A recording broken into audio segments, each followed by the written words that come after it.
not the bubbles. Hey loves, it's A back on your screen with another one. Hope you're all well. Today I got you 3 mini story times. Actually, we'll add a bonus. So 4 mini story times on the worst and weirdest experiences I've had on the subway. If you live in Toronto like me, you know the TTC can be very problematic, but I hope to God that you've never been through any of these experiences I'm going to share today.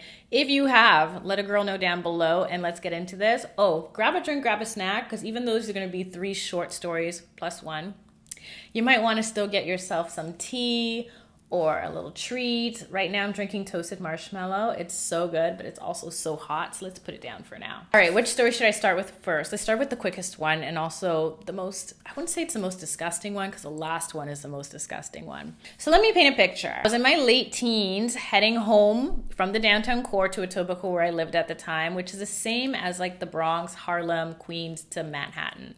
Back then it was about what? 15 minutes, 20 minutes on a good day from the heart of Toronto to the last stop on our transit system.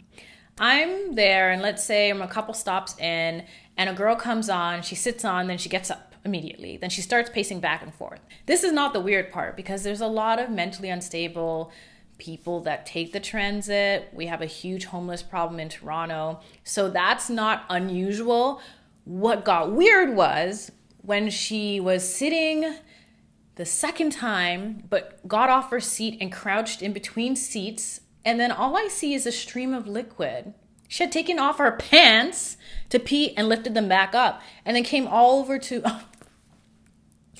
then she came all the way over to me, said, "I'm so sorry, but I couldn't hold it. There's no washrooms." That's not true. That's a whole lie. There are a few washrooms between Yonge and Kipling. She could have gotten off at any point and stayed within the subway and not had to pay again to use the bathroom properly. But clearly, I don't know what she was on, what she had drank that night, what she was taking, but girl had to take a leak right in front of me. And I was just like, you can't make this ish up. Luckily for me, I got up right away and my stop was the next one. But I was just like, you can't, things I don't want to see, okay? Another time soon after that, I was heading eastbound actually. So not all the weird stuff happened in the West End, but you're bound to get into the mix when you're heading westward. But this time I was heading east. It was around Pape Station and I see a man and he's just holding something in his hand and just moving it like this. And I'm just like, what is he doing? Because I've also seen men play the xylophone and children's keyboards on the TTC. So I've seen a lot of weird things in my time, but I'm just like, what instrument do you go, oh, back then I wasn't legally blind yet, but my vision was diminishing enough that I was looking intently because I couldn't figure it out. Why couldn't I just mind the business that paid me? So I'm looking at his face and he's smiling at me while he's playing this instrument that you guys can figure is called the peen. And I just said, oh Lord, he's a voyeur and he's probably getting off because he thinks I'm looking at what he's doing. Meanwhile, I'm too blind to see what he's doing, but I'm trying to figure out what he's doing. I need to mind my business. So I start looking out the window. Another person comes on and they're just like all theatrical about it because I guess like they haven't seen weird shit. And he just lost it. He like packed it up in his coat and then he just was like sitting like a normal folk after that. I'm just like, well then. I think I was on my way to work that day or something. I don't know, but it was just weird to me. Another time I'm on the transit and we're heading westbound again. Okay, so heading westbound.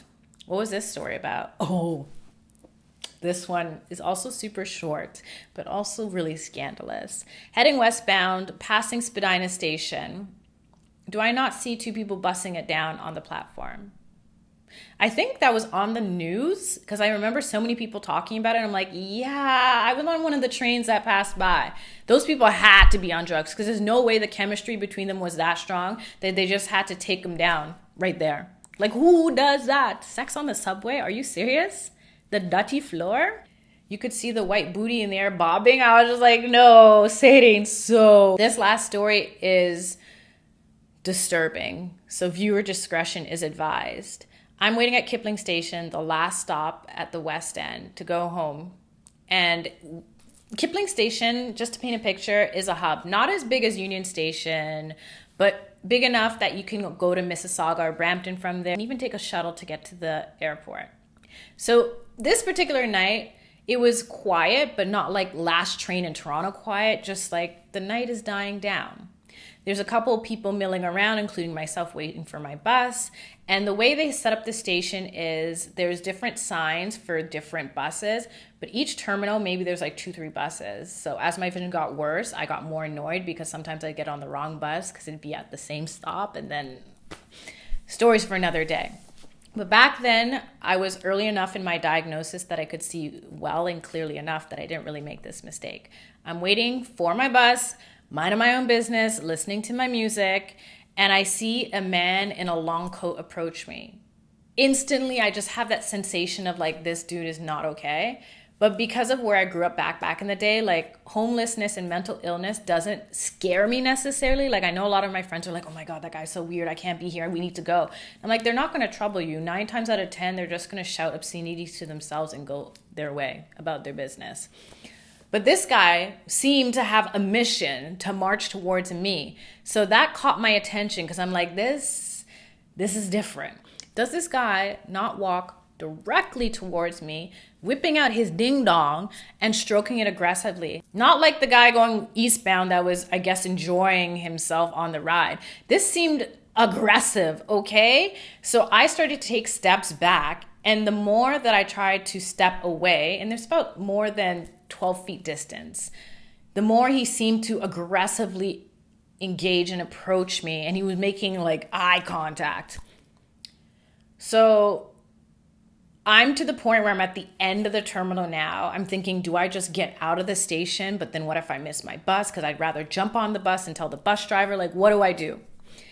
Then I'm pretty much cornered by the 2 backpacker guys because the guy is approaching me so quickly and they saw what was happening. They wanted to shield me.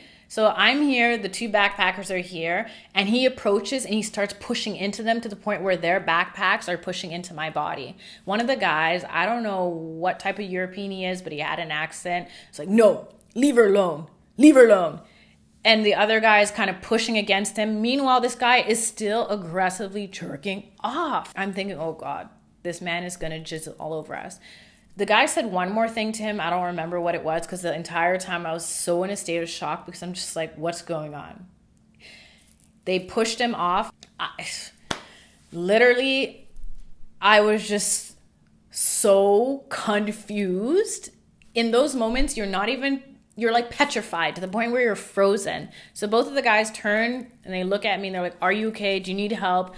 What can we do? And I'm like, I don't even know what the hell that was. This is like in the dead of winter. So for all you people are gonna be like, what are you wearing? Because I know there's always those people out there. I was fully dressed and I was parkered up, okay? That man was just not okay.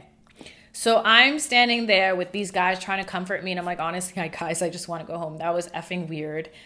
I just want to go home. And they're like, yes, for our last day in Canada and our first time here, that was super weird. So we had a little laugh about it. They went their way. I went mine. I think they actually missed their shuttle bus to make sure I got on mine okay. Because that guy just disappeared like a thief in the night. But they were just so shaken the same way I was. They wanted to make sure I was okay. I went home that night, didn't tell anyone, went to uni the next day, and I told maybe my friend Efi and then at work Jeff.